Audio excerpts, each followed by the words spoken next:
Here's the real. Oh my gosh. Just start recording, buddy.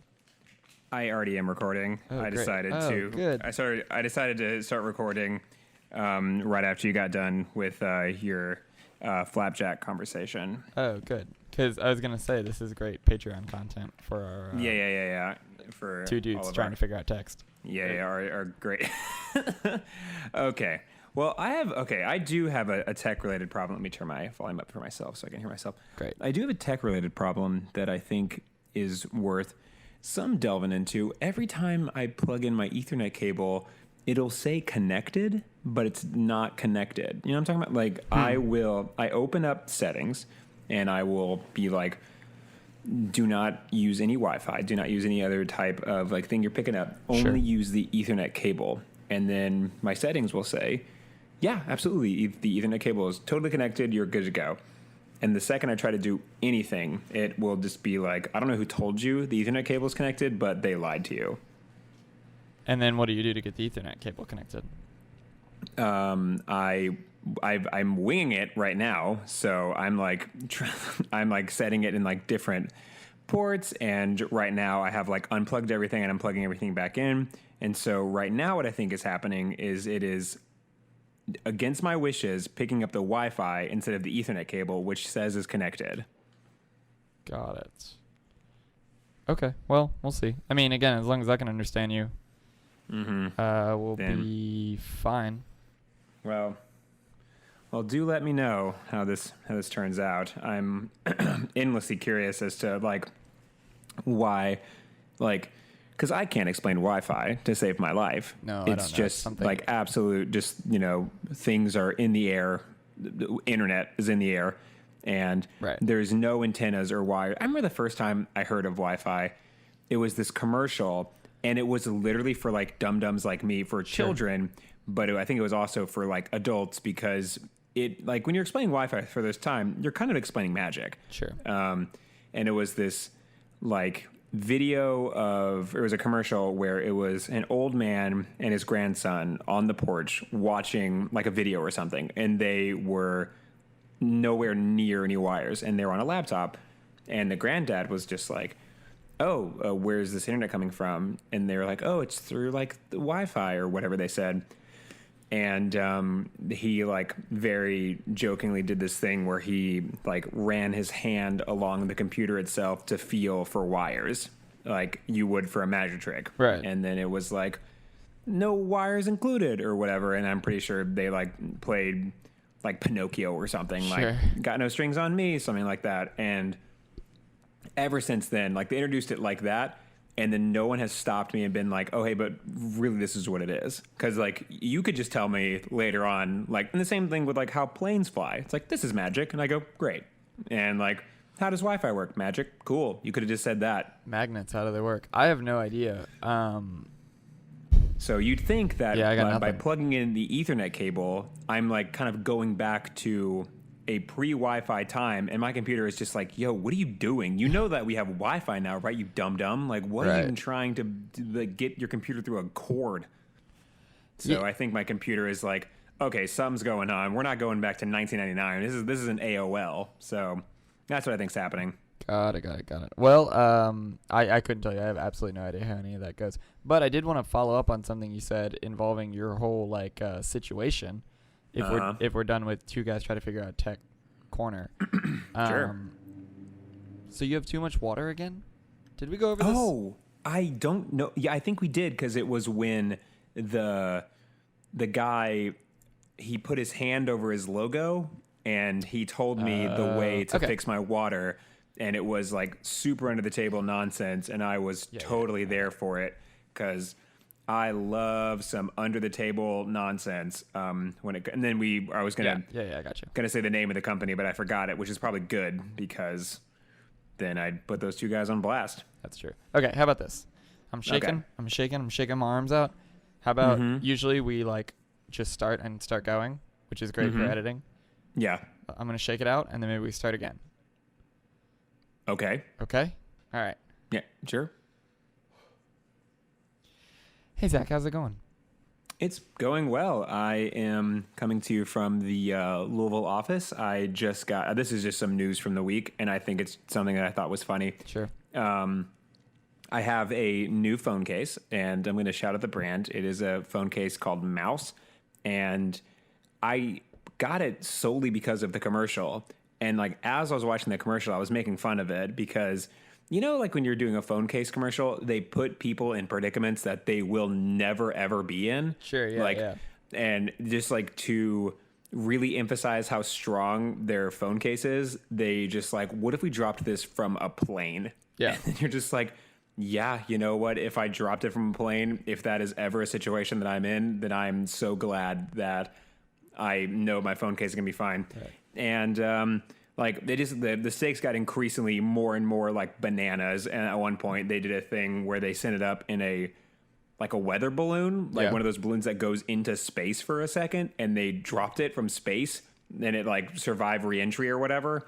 And I by that point I was just like, yeah, sure. I mean, I'll give this a whirl. I drop my phone all the time. I don't think I'll be dropping it from space, but as long as it can make the 4 feet from my hand to the floor, then I think we'll be totally fine. So wait, in the actual commercial, they get in a weather balloon and they drop it from the upper atmosphere?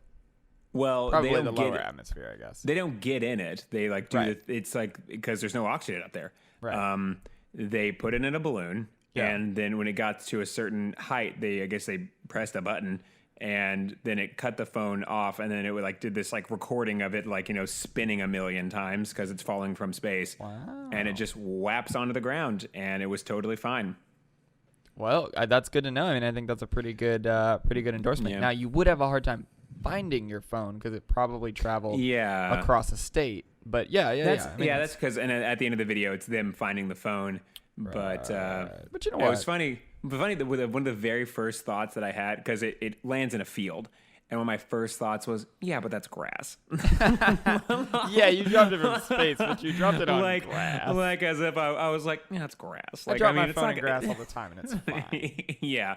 So I drop my phone no case in grass. It's grass. It's soft. It's grass. And so my initial thought was had it landed on some pavement, that'd been better. If they had dropped it on my kitchen floor, then it really would have been in trouble. But yeah, grass. It's grass, and yes, it's from space. But I mean, whatever. It's not gonna fall fast forever. Like babies fall on grass and they're fine. Yeah, exactly. So anyway, I got it because of that glowing endorsement from it dropping from space, and it was relatively cheap, way more than you'd think a phone case that can be dropped from space would be. So. Well, shout out to Mouse, Shout out to Mouse. Mous. No E, because I hate the future. One, because vowels are passe, and we have to get rid of vowels as slowly as possible. And I'm imagining there's already some company called Mouse, so they were just like, "Oh, we got you. Well, we're gonna one up you by calling this MOUS. Got them." They want to make sure you're also not trying to buy mice. Like if you're trying to buy a mouse, yeah. They want to get some brand exactly and distinction there. Yeah, and I don't want to guesstimate too much, but I don't imagine dropping a mouse from space into grass, even grass. I don't think that would go that well. But maybe grass. Grass is pretty soft. The grass is pretty soft, man. I don't know. I'd like to go back to the baby example. Babies fall on grass and they're fine. Yeah, or how I don't think that there's 0% chance that mice fall in this category, but there are some ants. They can fall from any distance, and because they don't weigh enough, they can that. This is just what I learned in physics in high school. I don't know how true it is. I've never fact checked it, but I've been telling it, and if it's a lie, I've been saying this lie for 10 years. Any distance. Listen. Really? What I am telling you is that I had at one point received information that I will go to my grave with. Sure. That you can drop an ant from any distance and it will do fine. It will land because it doesn't weigh enough to hurt itself or something like that. I don't know what the science behind this is. I'm sure there is a question on the resume to get a job at Google that has this exact thing. I do not know that, but what I do know is that since I was 16 years old, I have had this belief. And it is a very strongly held belief. Do you want to... I mean, I guess in the year 2035, when our listeners hear this, there'll probably be an answer or an ant president or something. Yeah. And they'll be able to give us the answers. And I, for one, welcome our new ant overlords. Yeah, hey, all hail ant president. And you want to hear some other things that I heard from in school that are definitely stupid and untrue, but we're talking about? I typed in drop an ant, and then it said from any height. That was the very first result that came up. There's no way that's true. When I was in elementary school, they told me that the reason we have seasons is because the planet gets far away from the sun, and that's what makes it cold in winter, which is distinctly not true. And a science teacher told me that, and then like a couple years later that was used as an example on Bill Nye for like stupid things people believe, and I was like, wait a minute, like 2 years ago someone in this same building told me this thing. And I also had in the 7th grade, I had a teacher tell me, she was talking about the stratosphere, and she was like, or the ionosphere. She's like, yeah, satellites can't go up that high because the ionosphere messes with their electrical components. I was like, oh, that's okay, fair enough. And then one of the students said, how did the space shuttle get up past the ionosphere if it turns off all electronics or whatever? And I don't know that it does that, but that's what she was saying. And this woman in charge of teaching us science said, well, some people don't think that the spacecraft did get to the moon.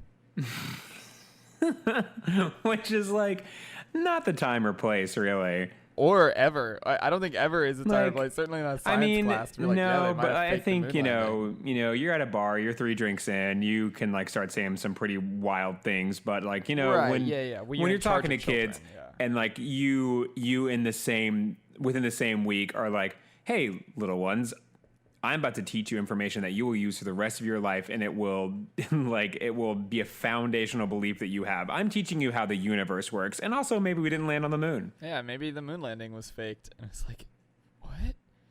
But like, what? Also, it doesn't make any sense because like we shot satellites out like that are still flying, so like the ionosphere isn't like a you know, an EMP that like shoots, you know what I mean, like destroys all electronics. So you can still have electronics shoot past the ionosphere. So I don't know why she said that, but yeah, I remember. But it was in 1969. We were in a race with the Soviets. Even Stevens made a song about it. Exactly. Yeah. I just remember. That like burned into my memory of those like public school memories of like, man, remember that time that lady who was in charge of science told me that we didn't land on the moon? That was upsetting. And then I turned out like this, and I don't know anything about science, so like maybe that's how it all went. Okay, so while you were talking and I was listening, I don't think you were. I kept waiting for you to jump back in. I was listening, but I was also looking up whether or not ants can fall from any height and be totally fine. This does not sound like it's going to be a good episode. I'll be honest. No. Tell me about your dumb ant thing. This is good content because people should know this. I have a lot of things that I know that I think that people should know, and I bump into this all the time. And one of them I think is that ants can fall from any height and be totally fine. And I'm basing this off of a very hastily made Google search while you were talking about the moon landing. Yeah. And so, something. So, let's see. Ants, so everything that falls from anywhere falls at 9.8 meters per second. And it falls at every second, it increases another 9.8 meters. This is science. We all know this. Yeah. Terminal velocity. Yes. Yeah, we got it. Yes. So, because of the air resistance, the ant reaches terminal velocity faster. Hold on.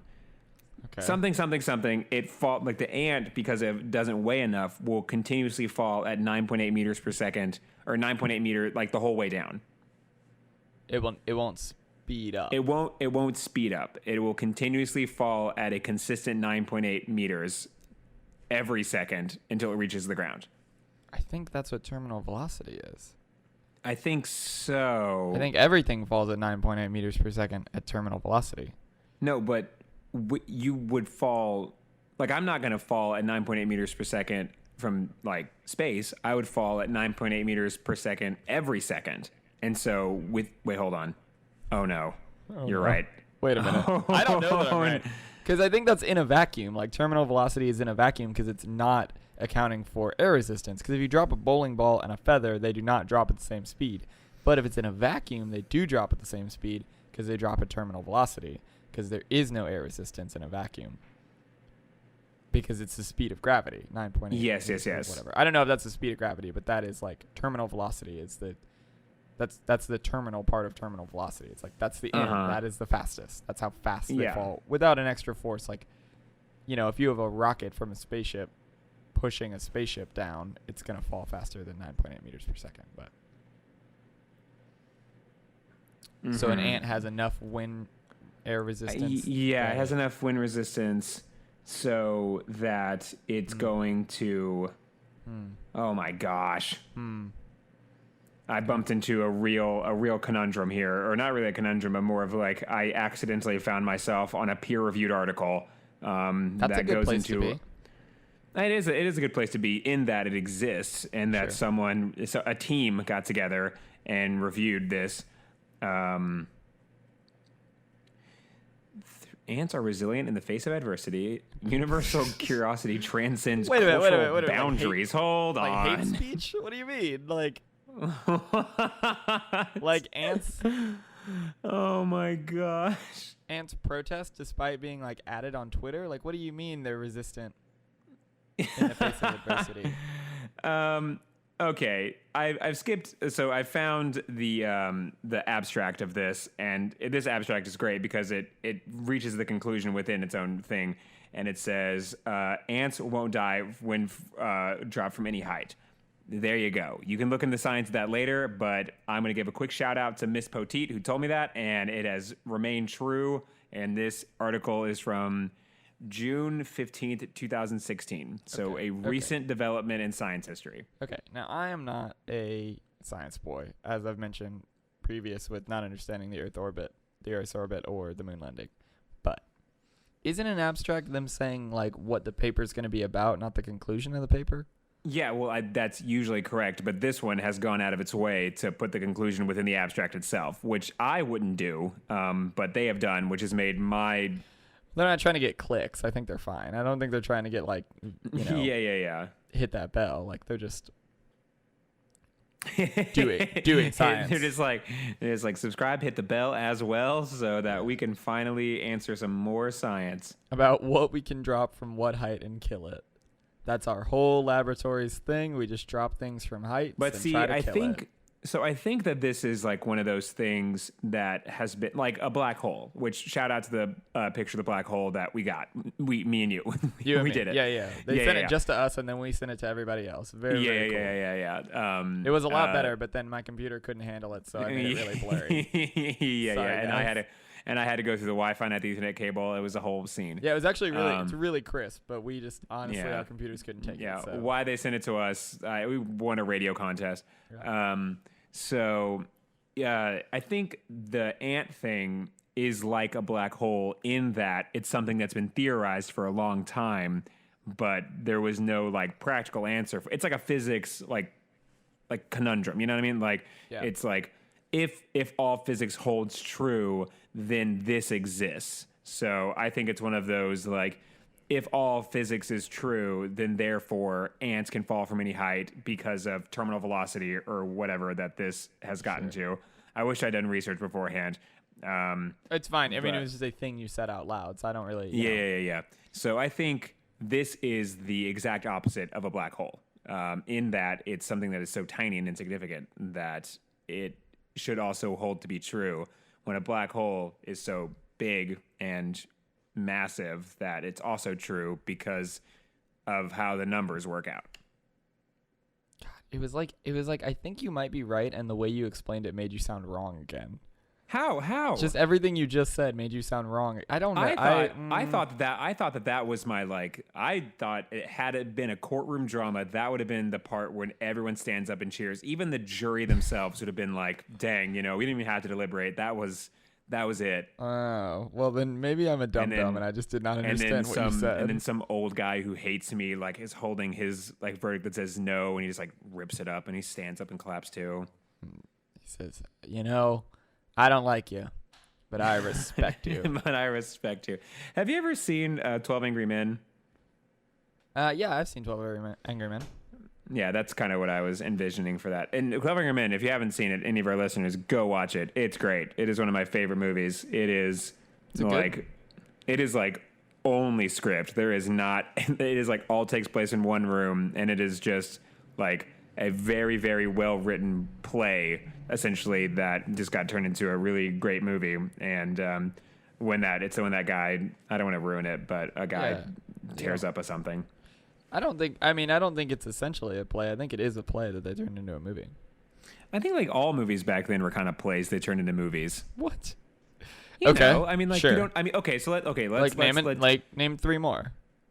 Okay, we have the Maltese Falcon, which is kind of a play. Was it kind of a play, or was it a Tennessee play? Williams no, I'm like all movies were kind of a play, like because you didn't have a lot of sets to work with. You know, it's all staged in one location, and all of the like you can't see what's going on. You're relying on the actors themselves, like walking into a room and being like, "This happened just outside that door right there," and the characters are reacting without ever having seen what's going on. But like you, as the audience, are finding information at the same time as them. I was trying to say that 12 Angry Men was literally a stage play that they turned into a movie. I mean, probably it was. Probably. Yes, that's what I'm saying. Whatever. Oh. Yes, I agree with you. Old movies were kind of that way. Yeah. I thought you were disagreeing with me on a thing that I was like, wait, you should know more about movies than me. I hope I do. I don't watch as many movies as I ought to. That's true. And also you said that we've discussed previously that the movies you had to watch were just like movies that made you feel uncomfortable for the purpose of like, this is cinema.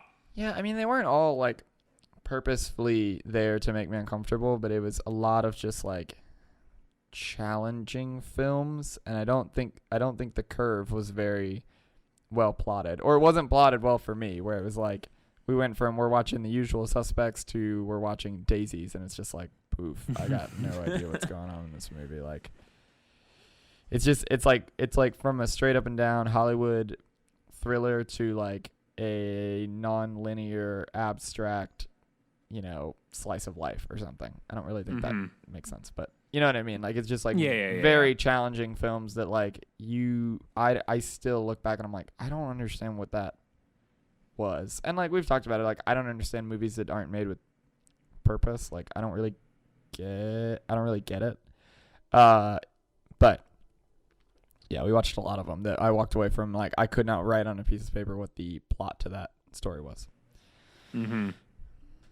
I think that's we've discussed this previously, but just like it's movies and like movies as like a motion art form rather than a narrative, and we've discussed it as well, is that it's you're kind of bound by the medium itself, because it's like you have to tell a narrative. You can't just not, because the audience is kind of seeking one, so it can't just be about nothing. Like even like a show that prides itself in being about nothing, Seinfeld, it's about something.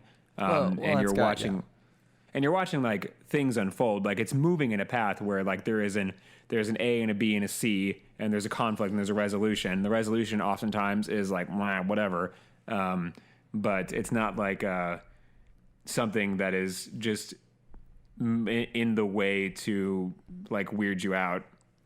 Well, I don't think movies are intentionally, I don't think like avant-garde films are intentionally trying to weird you out. I think often what they're trying to do is express an emotion, but it is really hard to follow when you're looking for plot, right? When there's no plot, because like, yeah, the difference is like Seinfeld, like there's a plot, like there's an A, B, and C, there's a conflict and a goal, like there's a setting, there's that kind of stuff, but sometimes there are films that don't have that. I mean, they have a setting, but they don't have like a plot where it's like, well, no, a bunch of stuff just kind of happens. Mm-hmm. Do you think that's like what like the narrative form is to like avant-garde or like movies with narrative, like a regular movie is to fiction as, or like short stories as avant-garde is to poetry? Because poetry doesn't have really a narrative. Oh, okay, never mind. No, I think my thought there was that you have to learn how to read poetry. You can't just like come upon a poem and kind of know what's going on, because you have to understand the form itself in order to understand it. At least that's been my experience, and I found a similar vein when watching movies that are avant-garde. It's like, I don't know what's going on here because I don't know how to watch this. I would say it would be more like fiction books are to narrative film. Wait, was it fiction is to? I didn't do very well in the SAT. Yeah, I didn't do well in that example, so I think you and I are both in good company. Okay. Yeah. Narrative film is to a fiction book what art films are to an abstract painting. Like, I think even putting it in terms of words and words does not really convey what's going on in the movie, because a poem is about something. Even like poems are about something.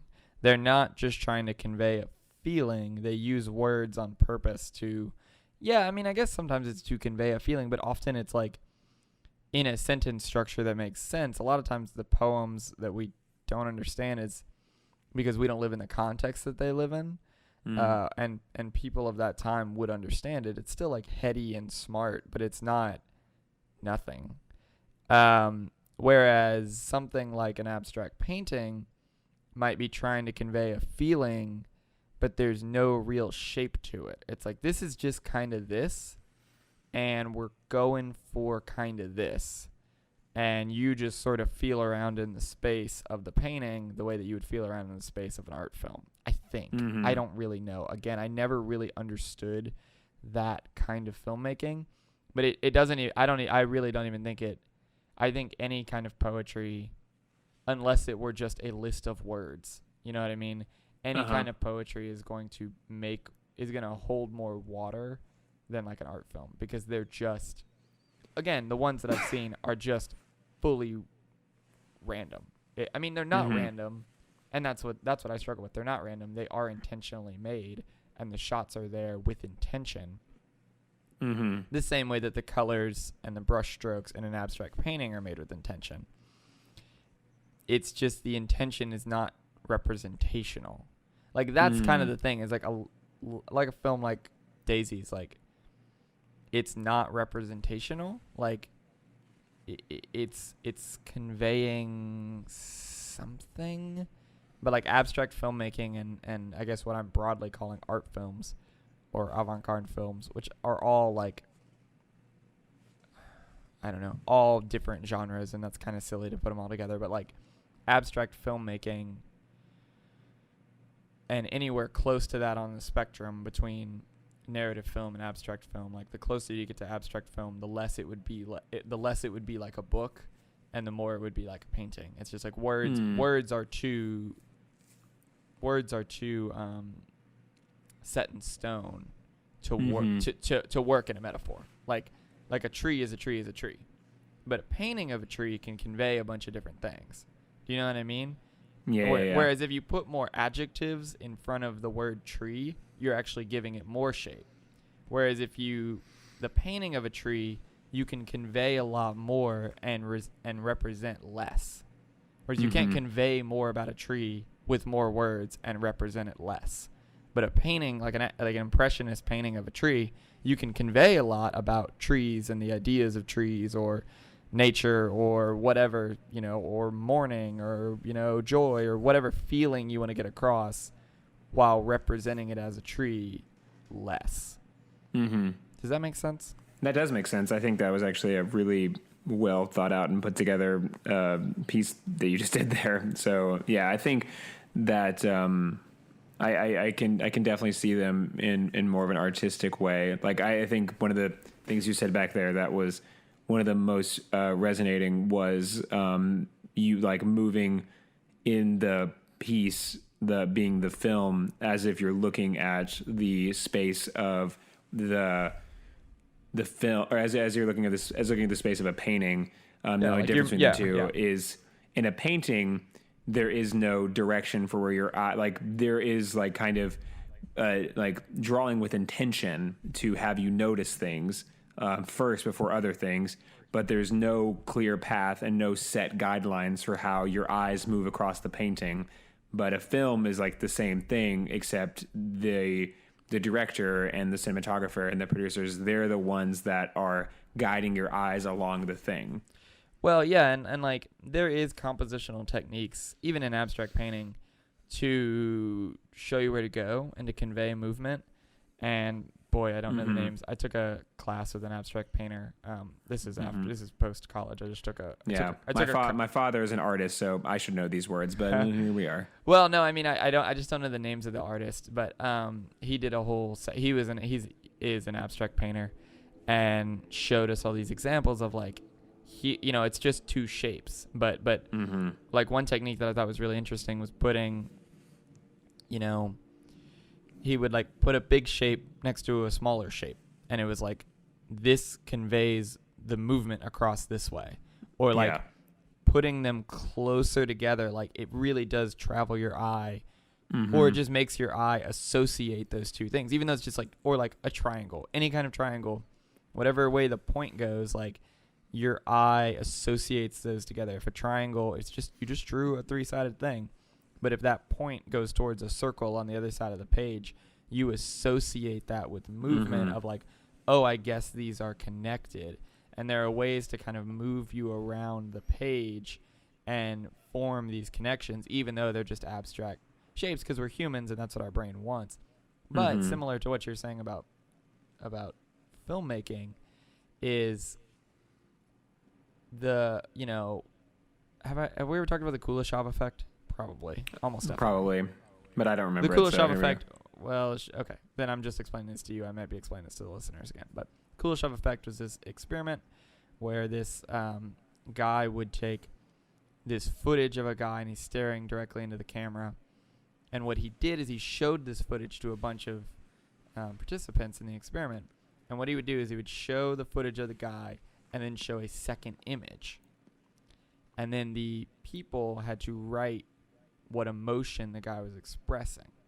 So they would show the footage and then show a bowl of soup, and they'd say, oh, he's hungry. They'd show the footage and they'd show a gravestone. It's like, oh, he's sad. Show the footage and show a woman. They'd be like, oh, he's, full of lust and intent, And, of course, the trick is it's the same footage of the guy every single time. Like, it's exactly the same footage. But when you put two images together, a human's brain associates them together the same way a triangle pointing at a circle. You just associate or two circles close to each other, or two circles that are the same color, or two shapes that are two polygons that are the same shape, even if they're different colors. You're like, oh, these two are related. In the same way in film, when you're editing, putting two images next to each other, associates them together and gives you this forward motion. So like what you're saying, the artist in a painting can move you through the space of it with the composition, but you as the viewer are deciding what those spaces mean and what those spaces feel like what is this journey through the painting that you're taking. They're showing you where to go, but it's less clear what the associations are supposed to be. Whereas in a representational painting, it's a lot more straightforward. Like, this is what this is. This is how these two are related, right? A painting of the Madonna, you understand this is a mother and this is a son. You know what that is. And with art film, it's similar, right? They're showing you the images in an order. You're supposed to associate this and then this and then this and then this. But what those associations are supposed to be is a little more abstract, because they're not really clear. They don't give you the indications of Chekhov's gun, of here's the gun, we put it here, that gun's going to come back later. You know what I mean? You don't have that sort of stuff. And so it's harder because there's not a narrative structure in the same, and the difference between an abstract painting and a Madonna. It's like, well, no, I know what this is. So it's I don't know. It's hard to navigate but and I think we've said this before. An abstract painting, I can look at it and be like, rad, and then move on. Whereas a 2-hour movie, it's like, woof, I don't know what this is. For me, it's mentally exhausting to watch, and it's just like, okay, if I could look at a frame of this and like, all right, whatever, and then move on and think about that one frame, that's one thing. But to have 2 hours of like seemingly unassociated, unrelated images in front of each other, it's just like, all right, dog, I don't know what you're talking about. And it's exhausting for me. Mm-hmm. What was the name of the effect you had brought up? Kuleshov. That's actually super interesting. As you were saying that, it was I saw an interview on the Conan O'Brien show. To bring this way out of context, it was Chris Pratt, famous from Marvel and Jurassic Park and Parks and Recreations, all sorts of things. He was talking about to Conan how to act like you're about to get attacked by a dinosaur. And he said, what you want to do is you want to act like you're either going to get attacked by a dinosaur or you're seeing a really big bowl of ice cream. And he like presented this by just making a face like that. And then what they did exactly was like he had to make a face, and they played a shot of like a dinosaur roaring, and they showed his face, and they had a ice cream. And he was like, oh yeah, like he said, because if you like, basically he was kind of using that point of, he said, you don't want to act like you're seeing a dinosaur, because if you act like that, the audience is going to think you're overacting. And he was like, you have to give them credit. Like, they see what's going on. They know what you're thinking because this is happening. So you just want to like let them draw those connections between themselves. And I think that's kind of interesting that ever since I've learned that, I've been like kind of looking back at like action movies or movies that have like those things. And if you like kind of pause it frame by frame, most of the acting is just done in the association of like what's going on rather than their face telling me what's going on.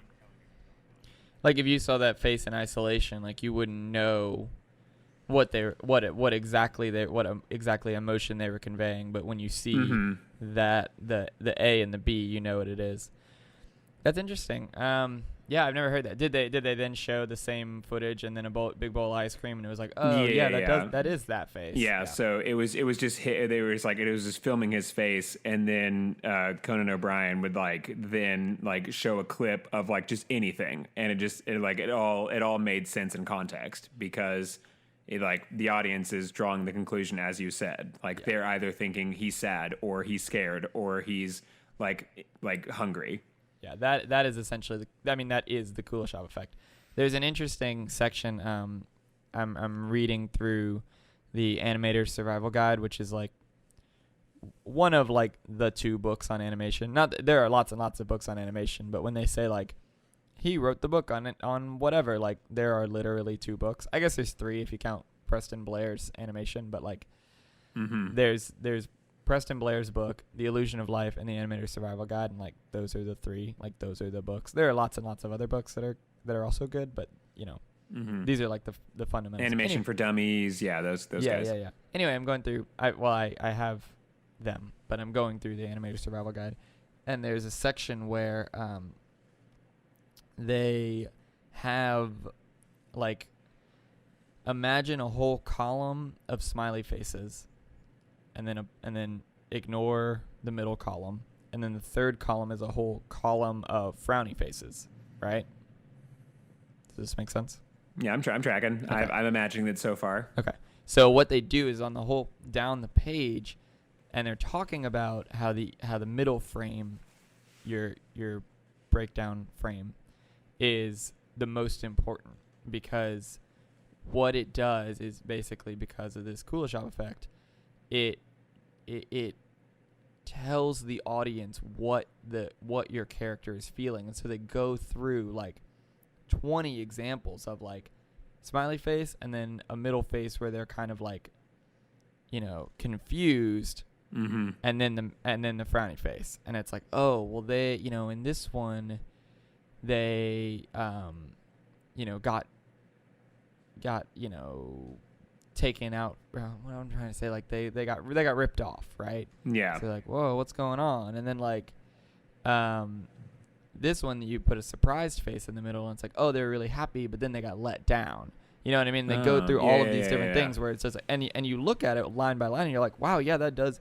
If I saw those 3 images, if it went from 1 to 2 to 3, like that is what that would convey. And then they flip it and they do frowny face, middle face, happy face, and it's like a totally different set of emotions.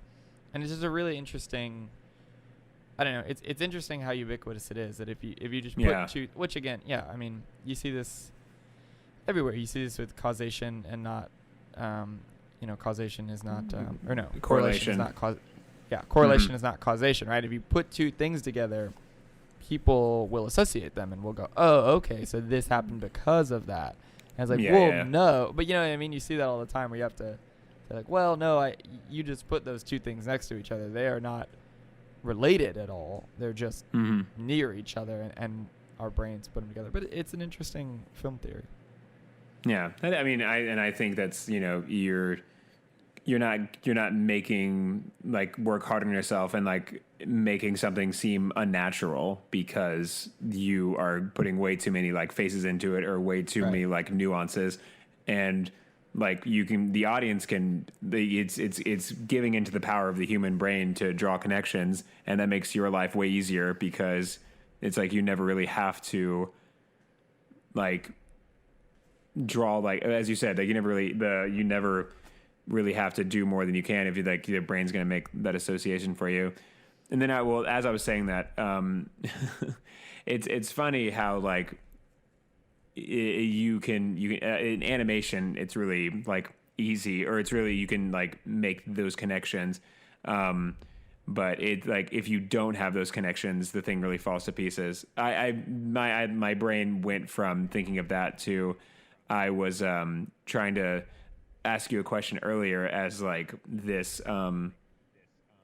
like, so when you're moving to movies that are narrative and the movies that are avant-garde, I think there are movies that exist in that middle space, and if this is going to take too long, that has to be another episode. I was gonna wonder, like, have you like seen The Shining? Yeah, of course. Yeah, so like that movie, I think, is kind of like dips into this world of almost being both of them, or like even like 2001: A Space Odyssey, and I think a much more recent example is Us, the Jordan Peele movie, where so much of the movie, like so much of the movie is like all the shots are super intentional, so you can't think to yourself like, oh, this is all just random. But when the movie ends, like when those movies end, or when like certain things are happening within The Shining or within 2001: A Space Odyssey or within Us, we'll be back soon. What's up? What's up? So What I happened? heard Jordan Peele's Us. Oh my gosh, can you hear me yet? I can hear you. Check, Zach. Yeah, Okay, hi, good. hello. No, you said Jordan Peele's Us, and then I have not heard anything until right now. Oh no! Yeah, we are back, Guys, baby. We are back into. We are back, baby. We are back into. Let me check my preferences. Preferences. We did cut out the earlier 2 guys trying to figure out how to work a computer corner for our Patreon subscribers. Yeah, but it looks like we're gonna jump back into it. Looks I do have like to edit it. We're back. We are back. You check those preferences, and I'll talk to the viewer for just a minute. Here's the thing, guys. I usually don't edit these. I mean, I physically am the one editing them. But usually what's happening is that I just listen all the way through, and if it's good, which it often is, I just put it out. It's like, cool. I mean, front to back. That's the whole thing. Whatever you're listening to, that's the show. Like, we just start, and I cut out, like, maybe the beginning. The first, I think, 3 episodes, it's literally just that's the file. Like, start, end. And the 4th one, I was breaking up a bunch, so I actually had to edit that one. But anyway, usually I don't do a lot of editing. Usually it's just front to back. This is the show. But because we lost Zach for a significant, 20 seconds there, I actually have to edit this one. Zach, are you back? Are you back from those preferences? I'm back. Oh, you're so not back, Zach. You're very far away. Hold on. You're not even close. I am doing some work. That's okay. Preferences. Preferences. So Preferences. Let's see if this changes anything. It's fine. So it's summer in Nashville, which is very nice. I love summer in Nashville. We go to the farmers market a lot, which is down in Germantown, and we go there and we can buy meat and we can play frisbee. I've really gotten into buying local meat instead of buying it from the store. I don't know why. I don't have like a thing about it, but it's really cheap and it's really I mean, it's not cheap, but it's doable. And as long as that's the only thing that we buy from the farmers market, we can afford to shop at the farmers market because it's an expensive place. But you buy the $8 bacon, and that's your bacon, or whatever it costs. I don't know. Can you hear me? Oh yeah, I can hear you just great. Okay, well, let's see if that affected anything. My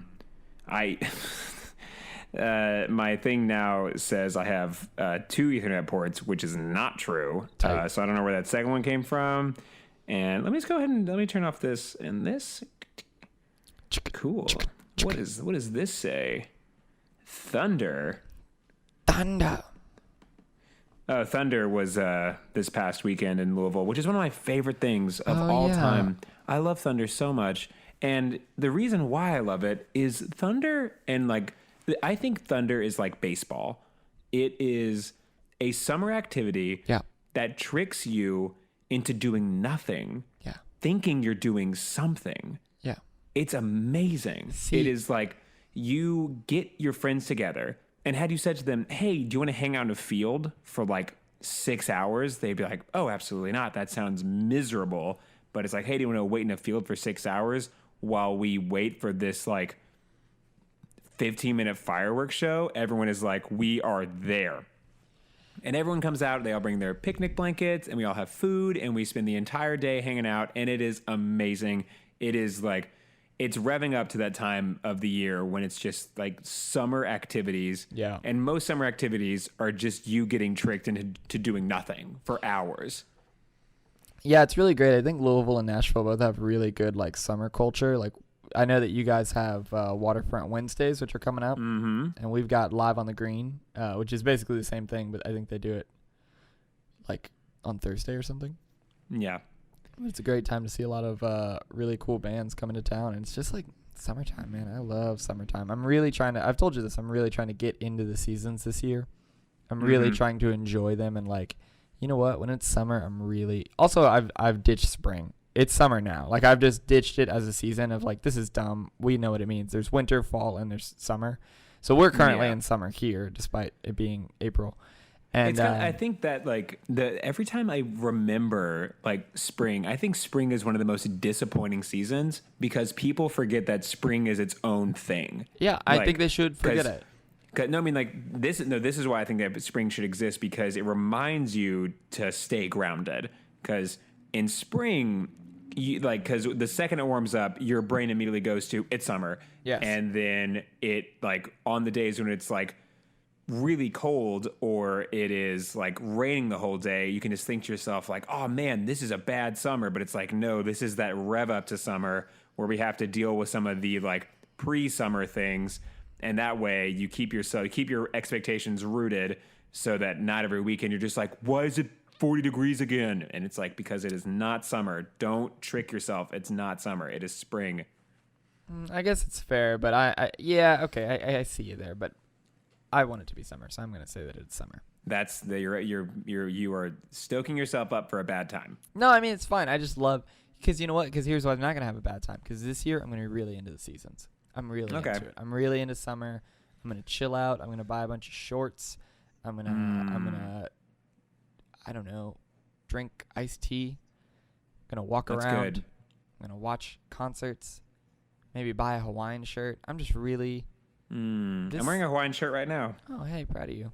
This summer, I'm going to be into the summer, and I'm really excited. We're going to go to concerts. We're going to grill. Oh, man. I can't wait. It rained all winter, and I'm ready for summer. Yeah. Anyway, back to what I was saying before all that Ethernet stuff whatever. Talk about Us. I haven't seen the movie, so, I got. You haven't seen Us? No. It looks spooky. Okay, well, Well, it's actually not spooky.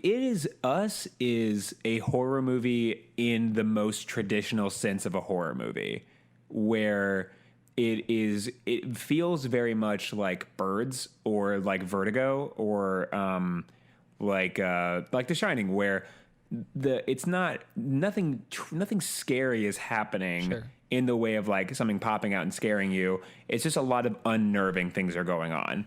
And you're finding out the information at the same time as the characters. And that is like genuinely unsettling.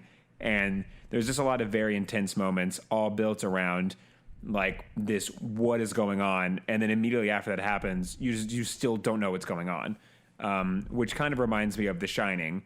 Yeah.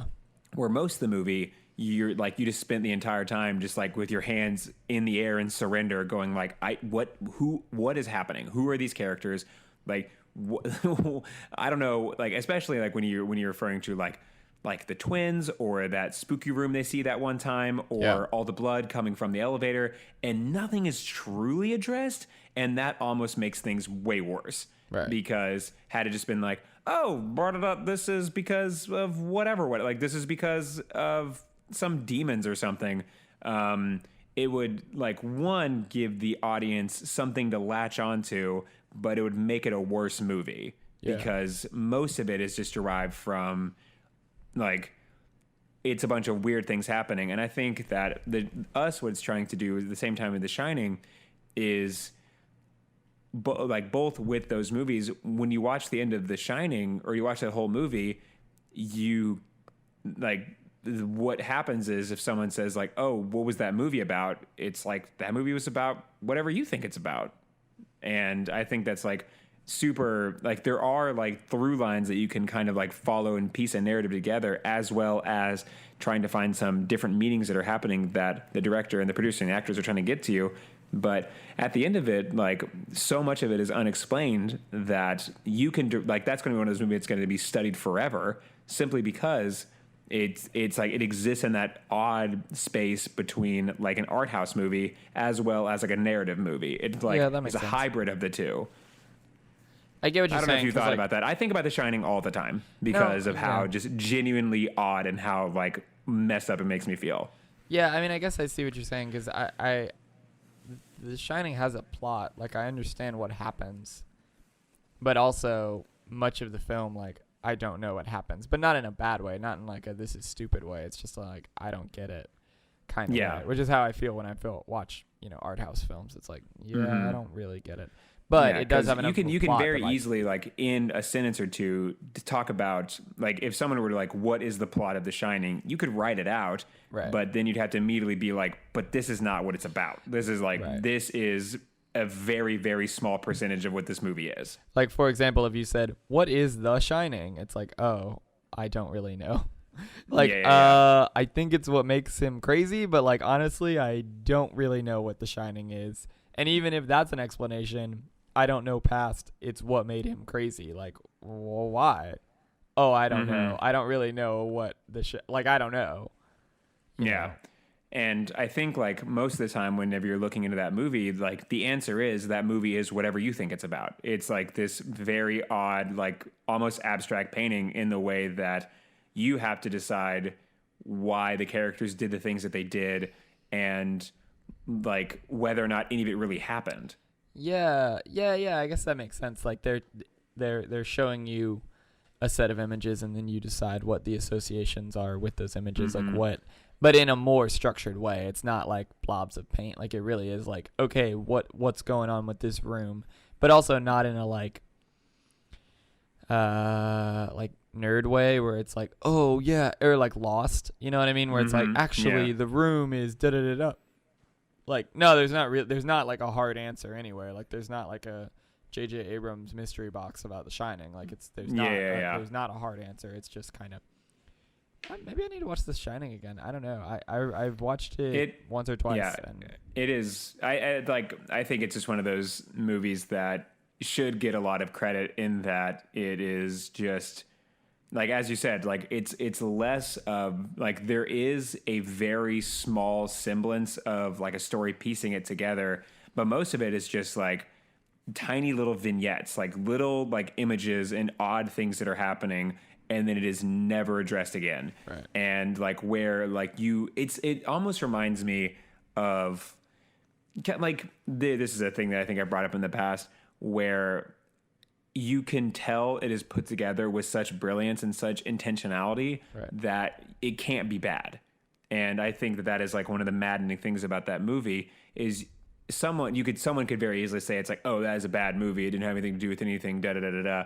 And then like another person, I would say it's like, but it can't be bad because everything was so intentional. Every single shot was framed in a way to make you feel a certain way. And whether or not like I couldn't devise the meaning between this and this doesn't make it bad. It just means that I didn't I might have been looking for a narrative. I might have been trying to do this or this, but it's too intentionally placed to be bad. Which reminds me, when I was in high school, I think I've said this before.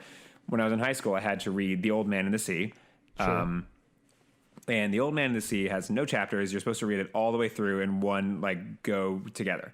And on the surface, it is just this story about this guy who's fishing and he's going to catch his fish and then he doesn't. And then that's the end.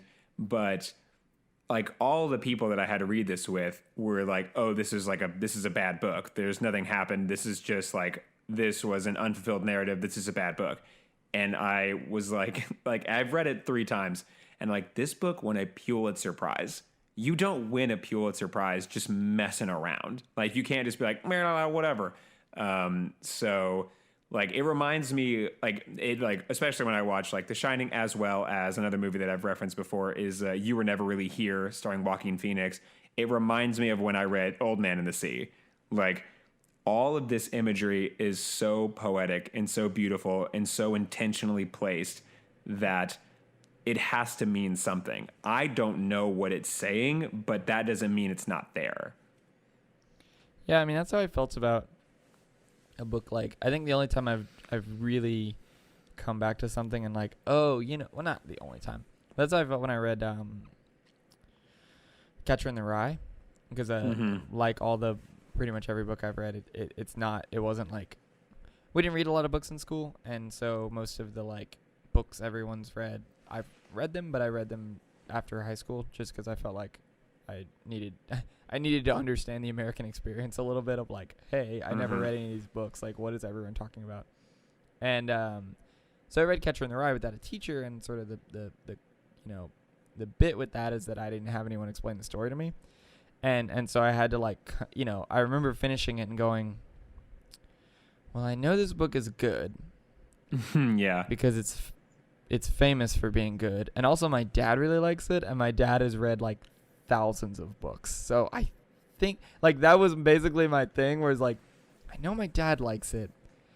And we literally have 3,000 books in this house. So like this book has to be good, right? Like this can't be a stupid book. Cause I read it and was like, I think this might be stupid. Like I have no idea what happened in this book or what the book was about. And then after time, like, well, honestly, I just sought out resources that explained the book to me, and were like, here's what was going on, and like came back to it and was like, oh, you know what? Actually, yeah, sure, I did get something out of this, and I do like it now, having had it explained to me. But there's a lot of stuff, yeah, where you're like, this has to be. The first time I saw Clockwork Orange, the movie, I was just like, I mean, this movie is hella famous. I think it's... yeah. I guess it's good. Well, again... And that kind of goes back to earlier when, like, you were talking about sometimes... I don't know, you said this earlier, like, within this episode, about not understanding the context with which it was written, and how that, to get, like, having that is probably just enough to make you understand it. Because without that, like, say, for example, if you were to read George Orwell's Animal Farm, you'd be like, what is going on? Like, what is this about? Yeah, this is just a story about a bunch of talking pigs. Right. And then, like, but you're to read it with the context of, like, understanding this is, like, a super piercing critique of Russia, then it's like, oh, this makes a ton of sense. But as a story itself, without context, it's like, this is a dumb, weird book. Wait, now I'm going to sound like a dummy. Oh, it is a critique of communism, isn't it? That was another book I Yeah. read by myself. I was Yeah, like, wait, was it communism or capitalism? No, it's communism. No, because it's they wanna communism. all work I would together, yeah. say everyone should if you haven't read Animal Farm, read it. If you have read it, reread it. It is like it was written at a time when we were still kind of allies with Russia, and to say this book is veiled is not giving it too much credit. It is the thinless, like the least thin or thinly veiled, whatever I'm trying to say. There is no room for error. It is all like extremely pointed. Like it might as well just say Stalin's a pig because he's a pig. Get it? Like there's like so many like wink to the like reader sort of things where it's like I'm doing a critique, and it is just absolutely like brute force your way through the whole thing. It is insane, and he wrote it at a time when we were still allies with Russia, and it is like I don't know how he got away with it. I think about that also a lot. Just how in the time when people were like, Russia's doing some pretty good stuff, he was like, I'm going to make fun of them about them to their face. And it's going to be like in a Charlotte's Web sounding story. Yeah, but if they had just gotten that windmill up, Exactly, man. It would have worked out. If the windmill had just stayed up, true. It would have worked out. You're right. All right. Man. See you bye forever. See you bye forever.